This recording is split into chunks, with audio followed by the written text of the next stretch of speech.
Nouvelle semaine, nouveau numéro de décryptage sur Niveau d'Info. Bonsoir et merci de nous rejoindre. Le Ghana a accueilli la semaine dernière les travaux de la 3e édition des dialogues sur la prospérité en Afrique. Plusieurs chefs d'État, des investisseurs et des opérateurs économiques ont pris part à ce forum international organisé par Africa Prosperity Network en collaboration avec le secrétariat de la zone de libre-échange continentale africaine, la ZLECAf. Mamadou Diouf, bonsoir et bienvenue. Merci. Bonsoir Charlotte. Pourquoi un forum sur la prospérité en Afrique? C'est l'objectif que nos chefs d'État nous ont promis au niveau de chacun de nos pays.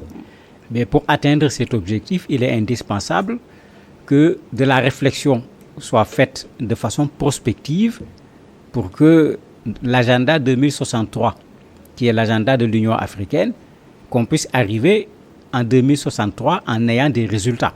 Il ne faudrait pas attendre qu'on soit en 2063 pour constater que ce qui avait été dit n'a pas été fait. Je trouve que c'est intéressant. Le deuxième élément intéressant, il ne s'agit pas des États tout simplement. Le développement de l'Afrique ne se fera pas par le public seulement.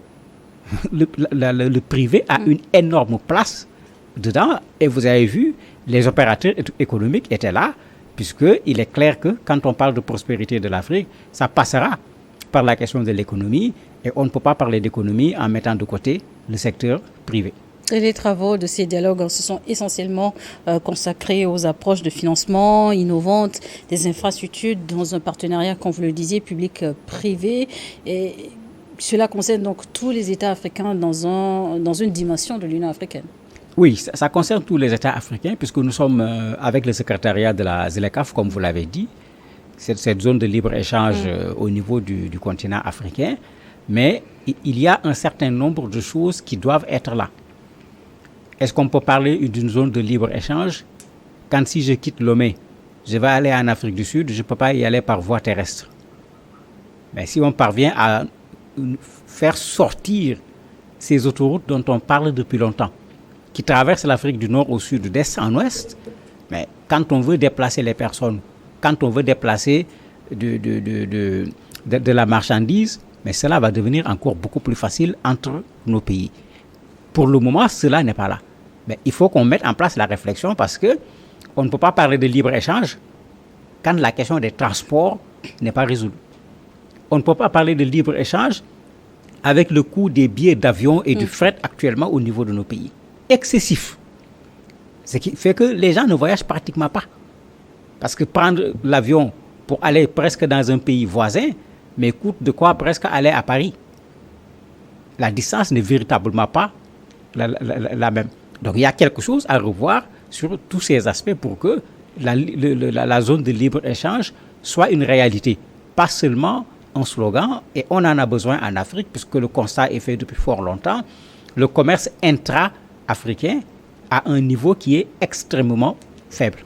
On est plutôt porté dans un commerce vers d'autres continents, alors que certaines choses qu'on recherche dans d'autres continents, il y en a dans le continent. Attendre une prospérité économique sur le continent, mais comment y arriver face aux défis sécuritaires, mais aussi les conflits qui continuent d'attrister des peuples sur le continent? Les conflits sont un obstacle, mais si l'Union africaine prend ses responsabilités, les conflits vont devenir une vieille histoire. Il a été discuté depuis fort longtemps de la mise en place d'une force de l'Union africaine, puisque on ne peut pas parler de prospérité, on ne peut pas parler d'économie là où il y a insécurité. Je parlais tout à l'heure des infrastructures routières, mais si vous mettez les infrastructures routières et que celui qui prend son camion, qui veut voyager, on l'attaque en cours de route, mais il est clair que celui-là ne risque pas de continuer de voyager. Donc il va falloir résoudre également cette question de la sécurité si on va avoir cette prospérité. Et il est clair que si les pays africains se donnent la main, véritablement, cette question sécuritaire peut être réglée.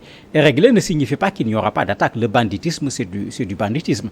Mais quand on regarde ce que l'on voit avec un certain nombre de groupes rebelles, ce que l'on voit avec les groupes armés terroristes, si l'Afrique s'unit d'un point de vue militaire, d'un point de vue stratégique, d'un point de vue de renseignement, ces groupes armés ne peuvent pas tenir tête au continent africain. L'AES était présente à ce forum d'Accra sur la prospérité, alors qu'il est question d'une intégration économique en Afrique. Comment cette intégration sera-t-elle une réalité dans un contexte de séparation avec la CEDEAO?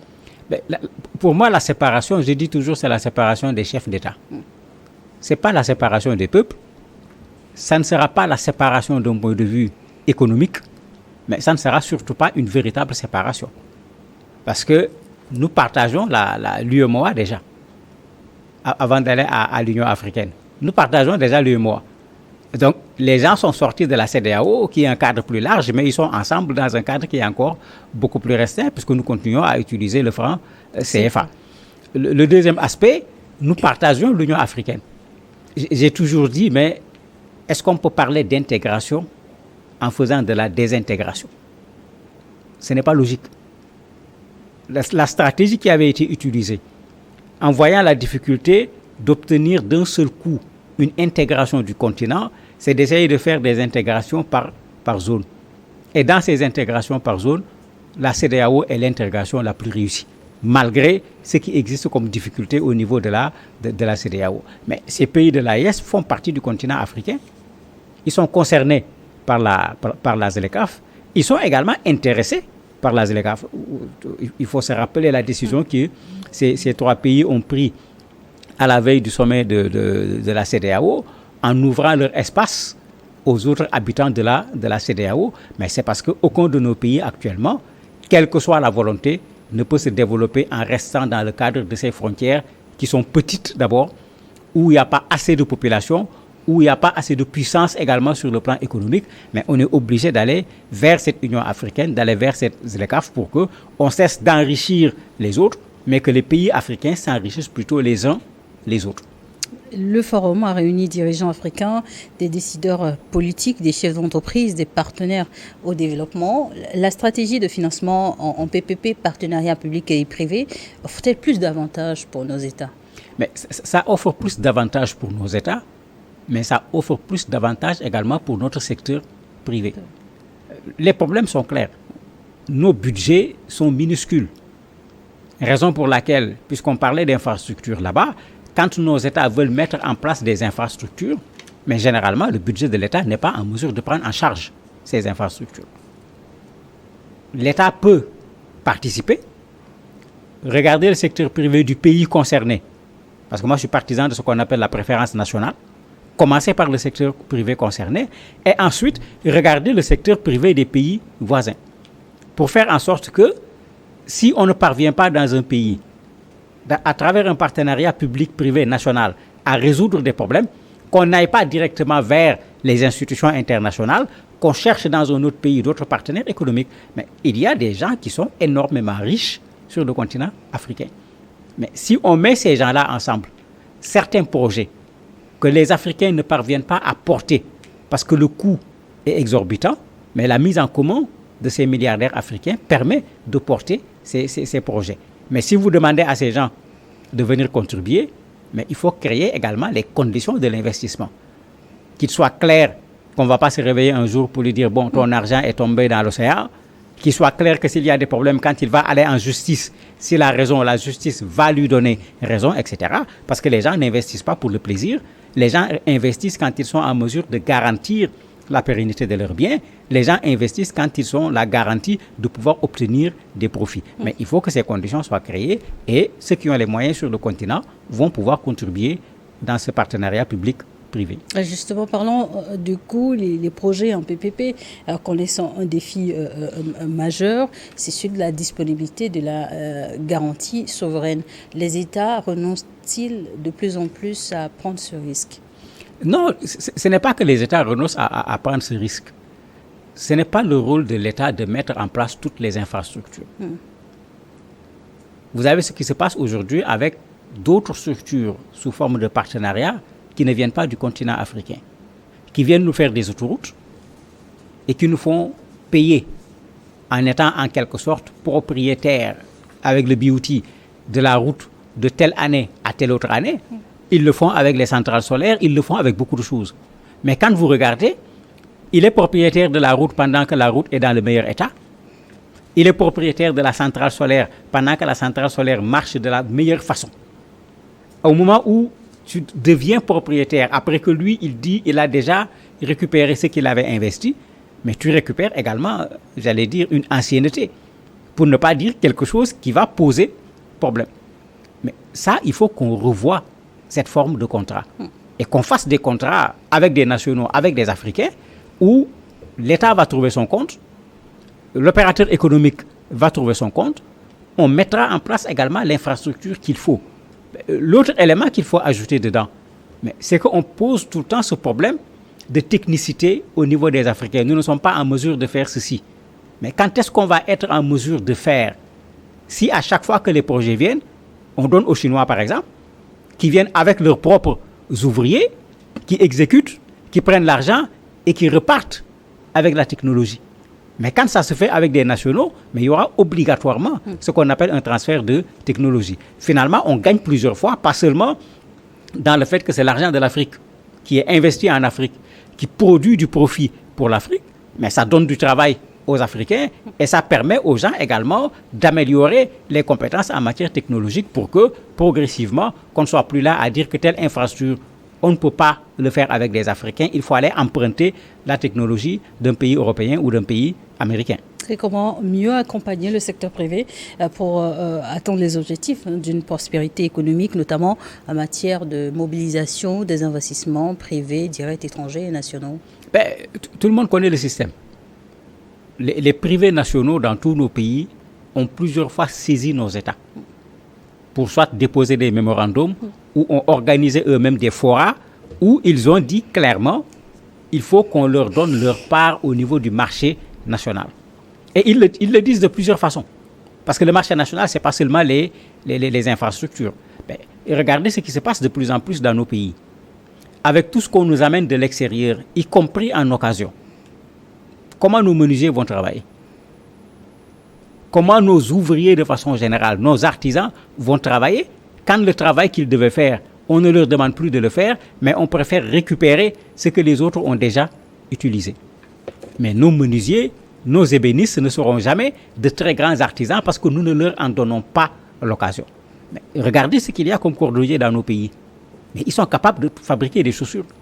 Donc, à toutes les échelles, même la petite échelle de celui qui a sa petite entreprise, l'État doit travailler à ce que cela participe à une production nationale où le travail est un travail national, le revenu est un revenu national qui reste dans le pays. Et c'est ça qui nous amènera à la prospérité. On ne peut pas avoir de la prospérité quand quelqu'un vient investir des milliards dans nos pays et il prend tous les bénéfices, il rapatrie chez lui. Ça nous trompe en ce moment au niveau des chiffres. Parce qu'on a produit dans le pays, on regarde le produit national brut, il est énorme, mais vous regardez le produit intérieur brut, il n'a rien à voir avec le produit national brut. Puisque quand le monsieur a gagné son argent, il a fait quelques actions sociales, donné des tables bancs ici et je ne sais pas quoi, mais il a rapatrié son argent dans son pays d'origine ou dans le pays de son choix. Mais en ce moment, cette prospérité dont on parle, mais on ne l'aura pas.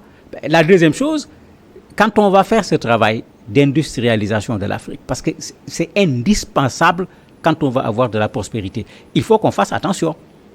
Il ne faudrait pas que ce soit des industries des autres implantées sur le continent africain et on se retrouve exactement dans la même situation. C'est-à-dire, au lieu de produire ailleurs, mettre dans le bateau, amener chez nous, on vient le produire chez nous, on y met, j'allais dire, made in Africa, et puis on nous considère que ce produit peut circuler. Il faut qu'on fasse attention également à cela. Vous voyez Trump qui vient d'arriver, qui veut sauver l'économie américaine. Son premier réflexe, c'est de protéger l'économie américaine en essayant de taxer les produits qui rentrent sur le continent, sur le territoire américain, ce qui va permettre aux Américains de préférer et d'utiliser les produits américains. Il ne faut pas qu'on ait peur de le faire. Pas comme Trump certainement, mais c'est ce que tous les pays font pour protéger leur économie. Il faut que l'Afrique également le fasse pour protéger son économie. Généralement, dans nos pays en Afrique, les entreprises ou les sociétés qui prospèrent ne fonctionnent pas sur capitaux propres ou les capitaux nationaux. N'est-ce pas un frein? Ce n'est pas nécessairement un frein. Les banques sont là. Et elles sont sur liquide. C'est des chiffres. Nos banques sont sur liquide. Donc, ce n'est pas l'argent, en fait, qui n'existe pas. Mais ce ne sont pas les banques seulement qui sont là. On peut lever des fonds aujourd'hui au niveau de la zone CEDEAO à partir de Abidjan. Nos États même le font. Donc, la question de l'argent n'est pas véritablement la question. Il y a un autre élément qui est là qu'on n'a pas encore suffisamment exploité, que le Burkina expérimente, que le Sénégal expérimente, c'est-à-dire amener les populations elles-mêmes à prêter de l'argent à l'État.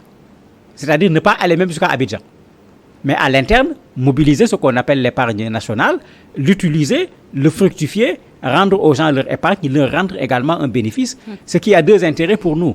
Un, on ne passe pas par les devises, qui par la convertibilité nous font perdre 2 fois, mais ensuite, on échappe totalement aux conditionnalités. Il suffit ici d'avoir un très bon cabinet qui vient, qui mette en place le projet, qu'il y ait les garanties qu'il faut, mais les populations vont être prêtes, si elles sont informées comme il se doit, à mettre leur économie dans le développement national et dans la prospérité pour tout le monde. Mais ailleurs, c'est ce qui se passe. Vous voyez les gens se lever le matin, agiter le journal, regarder d'abord la page économique. Parce qu'il a des actions dans telle entreprise, il a des actions dans tel endroit, il veut voir est-ce que ça monte, est-ce que ça descend avant de boire son café. Mais on peut amener les Africains à le comprendre et on peut mobiliser déjà au niveau de l'épargne, on peut mobiliser de l'argent au niveau des opérateurs économiques et éventuellement après chercher de l'argent ailleurs, mais pas les quantités d'argent que nous cherchons parce que n'oublions pas que un de nos problèmes, c'est la dette elle-même et surtout tout ce qui accompagne la dette comme paiement excessif qui font qu'on ne parvient presque pas du tout à sortir de cette dette. Si le secteur privé a un rôle important à jouer dans la reçue de cette ambition continentale, force est de constater également qu'au niveau de nos pays, le secteur informel concentre un nombre important d'acteurs clés. Mais de façon générale, l'économie dans nos pays est dans l'informel. L'économie est dans l'informel, le nombre de gens qui travaillent au niveau de l'informel, je ne connais pas pour les autres pays. Au Sénégal, quand une enquête a été menée de façon totale sur cette affaire-là, mais 95%, c'était de l'informel. Ça ne fait-il pas défaut dans les fiscs? Et quand on dit informel, jusque même dans de grosses boîtes. Il n'y a pas la formalisation comme on le connaît. Mais ça pose effectivement un problème au niveau du fisc, mais dans tous nos pays, il y a des stratégies qui sont trouvées pour ne pas dire à quelqu'un qui n'a pas encore fini, j'allais dire, d'apprendre à calculer, de faire de la comptabilité. Souvent, en fonction de l'entreprise, de la taille de l'entreprise, de l'activité économique, les services des impôts trouvent des systèmes pour amener ces gens à payer l'impôt. Et ça, il faut qu'on l'améliore en faisant en sorte également que ces opérateurs économiques comprennent c'est quoi l'impôt qui est payé. Il faut qu'on accepte de payer l'impôt. Mais dans un pays, si personne ne paye l'impôt, vous ne pouvez pas réclamer une école publique. Vous ne pouvez pas réclamer un service de santé. Vous ne pouvez pas réclamer une route parce que c'est avec cela qu'on construit les routes. Il faut qu'on l'explique et surtout qu'on montre aux populations clairement voilà ce qui a été payé comme impôt, voilà ce qui a été fait avec. En le faisant et en initiant ces commerçants progressivement, on finira par formaliser une partie de l'informel. Pas la totalité, mais une partie peut être formalisée parce qu'il y en a quand même qui sont capables d'embaucher même un comptable en bonne et due forme et qui ne le font pas. Ils peuvent être accompagnés pour aller dans du formel. Ça permet même d'ailleurs de mieux comprendre c'est quoi l'économie au niveau de nos pays. La ZLECA fait considérer comme un levier clé pour le développement économique du continent qui vise à faciliter le commerce intra-africain et en supprimant les barrières tarifaires, non tarifaires, une route de la soie à l'africaine. Tout à fait, une route de la soie à l'africaine parce que bon, la différence, la Chine a fait sa route, c'est pour, j'allais dire, aspirer l'économie et amener vers la Chine en venant prendre des matières premières. Comme c'est l'industrie du monde, c'est pour utiliser également ces routes pour transformer le continent africain et d'autres pays en débouchés pour pouvoir écouler leurs marchandises. Et c'est pourquoi je parlais tout à l'heure d'industrialisation. Mais il faut que nous, on le fasse sur place. N'oublions pas qu'en matière de matières premières, l'Afrique est championne. Nous n'avons pas moins de 61% du manganèse mondial. Nous avons à peu près 78% du diamant, à peu près 80% du coltan. Mais on a de quoi parler en termes économiques et obliger les gens à nous écouter. Il suffit qu'on fasse ce que l'ancien président du Ghana, Nana Akufo-Addo, avait dit l'année passée, à la même période pratiquement, dans la même conférence, mais il avait dit de façon extrêmement claire, il faut qu'on arrête avec cette matière première tout court, mais qu'on fasse en sorte qu'il y ait de la valeur ajoutée au niveau de la matière première. Et ça passe bien sûr par cette industrialisation dont je parle. Mais la transformation sur place qui crée des entreprises, qui crée des emplois, mais c'est ça qui va nous amener à la prospérité. Et la réussite de ce projet, donc la ZLECA repose en grande partie sur des infrastructures modernes et interconnectées, routes, ports, chemins de fer, réseaux énergétiques et numériques. Merci pour Adou Diouf d'avoir répondu à nos questions. Merci à vous également de nous avoir suivis dans Décryptage du jour.